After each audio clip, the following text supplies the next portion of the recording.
सभी को राम राम, नमस्कार। मैं हूं पी के अग्रवाल। आप देख रहे हैं टूथ प्लस।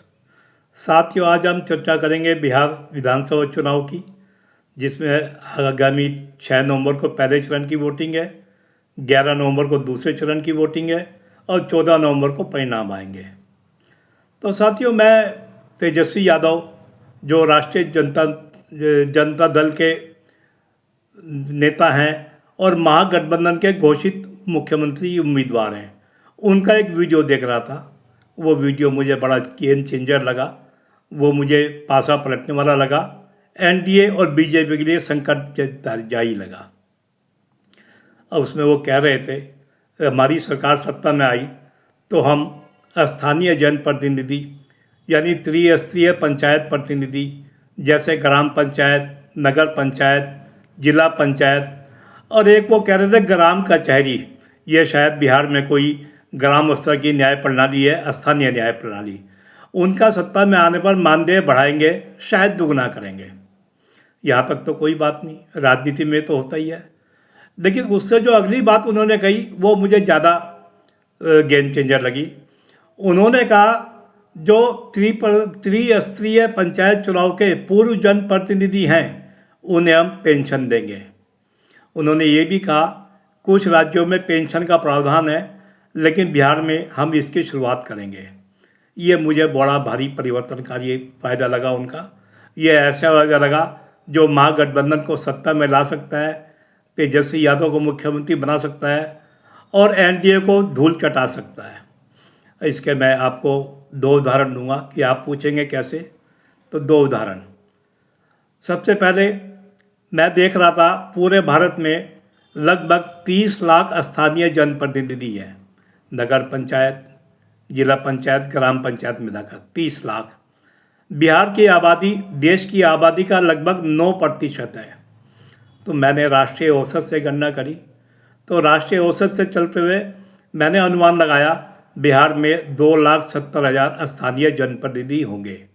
अब ये कुछ कम और ज़्यादा हो वो एक अलग चीज़ है, लेकिन मैं राष्ट्रीय औसत की बात कर रहा हूँ। 2,70,000 वर्तमान जनप्रतिनिधि। अब राजनीति में कि आने वालों का जीवन काल छोटा नहीं होता। आमतौर से भारत में राजनीति व्यवसाय है, 30-40 साल राजनीति में गुजर जाते हैं। तो निश्चित रूप से पूर्व जनप्रतिनिधि भी बहुत बड़ी संख्या में होंगे। अगर मैं औसत मान लूँ, एक क्षेत्र से 3 पूर्व जनप्रतिनिधि हैं होंगे, तो ये संख्या 7-8 लाख तक जा सकती है। यानी वर्तमान और पूर्व जनप्रतिनिधियों को मिलाकर ये संख्या 10 लाख तक पहुंच सकती है। अब 10 लाख जनप्रतिनिधियों का मतलब हो गया, अगर उनके परिवार में 3 वोट भी हुए, 3 या 4, तो ये वोट 30 या 40 लाख हो जाते हैं। अब निश्चित रूप से जब जनप्रतिनिधि होंगे तो उनका अपना पारिवारिक विस्तार भी थोड़ा ज़्यादा होता है। हो सकता है उनके अपने संबंधी भी जो उनके ऊपर आश्रित हों या जिनका उन्होंने लाभ किया हो जीवन में, 1-2 परिवार ऐसे भी हों। तो आप कल्पना करें, ये वोटर संख्या 1 करोड़ पार कर जाए तो कोई बड़ी बात नहीं है। मैं केवल एक आपको अनुमान बता रहा हूँ कि ये संख्या कहाँ जाएगी, आप अनुमान लगा सकते हैं। अब मैं इस संख्या को फिलहाल 1 करोड़ पर रोक कर चलता हूँ। अब 1 करोड़ में सारे महागठबंधन के विरोधी होंगे, तेजस्वी के विरोधी होंगे, ऐसा मैं नहीं कह रहा। सारे भी आरजेडी के समर्थक होंगे, तेजस्वी के समर्थक होंगे, ऐसा भी नहीं कह रहा। इसमें हर पार्टियों के समर्थक होंगे, बीजेपी के भी होंगे, आरजेडी के भी होंगे, अन्य दलों के भी होंगे और इसमें निर्दलीय भी होंगे। अब आप जानते हैं, भारत में राजनीतिक निष्ठा बदलना कोई बड़ी बात नहीं है। समूह के समूह राजनीतिक निष्ठा बदल देते हैं। यदि कोई एक नेता अपना विचारधारा बदलता है तो उसके साथ आने वाले कुछ लोग तो होते ही हैं। भारत में राजनीतिक विचारधारा बदलना कोई बहुत बड़ी बात नहीं है। अब आप कल्पना करें, इस 1 करोड़ में यदि 10%, मैं न्यूनतम लगा रहा हूँ 10% वो लोग जो महागठबंधन के समर्थक नहीं हैं, जो तेजस्वी यादव के समर्थक नहीं है, जो बीजेपी को भी नहीं चाहते, उसमें से केवल 10% यानी 10 लाख वोट अगर महागठबंधन को अतिरिक्त मिल जाए तो आप कल्पना करें क्या होगा। ये तो मैंने आपको एक उदाहरण दिया। अब मैं दूसरा उदाहरण देता हूँ। 2020 के विधानसभा चुनाव में महागठबंधन एनडीए की तुलना में लगभग 11-12 हज़ार वोटों से पिछड़ गया था।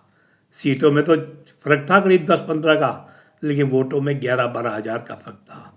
अब आप स्थिति की गंभीरता का अनुमान लगाइए।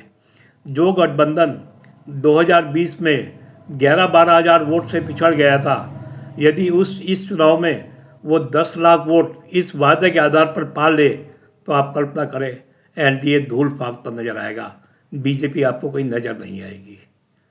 तो इससे आप अंदाज़ा लगाएं, मैंने केवल 10% कहा है। अब ये वायदा ज़मीन तक कितना पहुंचेगा, इस पर कितना यकीन करेंगे, ये एक अलग चीज़ है। अब क्यों भाई देखो, जहाँ तक मेरी बात है, मैं तो बीजेपी का समर्थक हूँ, मोदी जी का प्रशंसक हूँ। मैं तो बीजेपी वालों से भी कहूँगा, एनडीए वालों से भी कहूँगा, भाई आप भी इस तेजस्वी यादव के इस वादे को गंभीरता से लें। और अगर ऐसा कोई संकट उपज रहा हो, आपको लग रहा हो कि इसका प्रभाव ज़मीन पर पड़ रहा है, तो भाई आप भी कम से कम आश्वासन तो दें कि जब एक बार ये मांग शुरू हो गई है देश में, तो आप मान के चलें ये आगे बढ़ेगी, पूरे देश में बढ़ेगी। मैं इस बारे में एक पहले भी वीडियो डाल चुका हूँ, जहाँ मैं कह चुका हूँ स्थानीय जनप्रतिनिधियों को वेतन दिया जाए, ये कम से कम एक रूपता हो। लेकिन अब तो बात पेंशन पर आ गई है। ये मांग रुकने वाली नहीं है, ना बीजेपी बच पाएगी इससे, ना एनडीए बच पाएगा।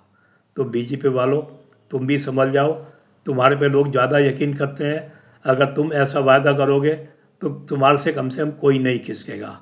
वरना अगर तेजस्वी यादव का ये वादा चल गया, ज़मीन पर काम कर गया, तो बड़ा मुश्किल हो जाएगा एनडीए के लिए, नीतीश कुमार के लिए और बीजेपी के लिए, जो भविष्य में बिहार की सत्ता में अकेले आना चाहती है।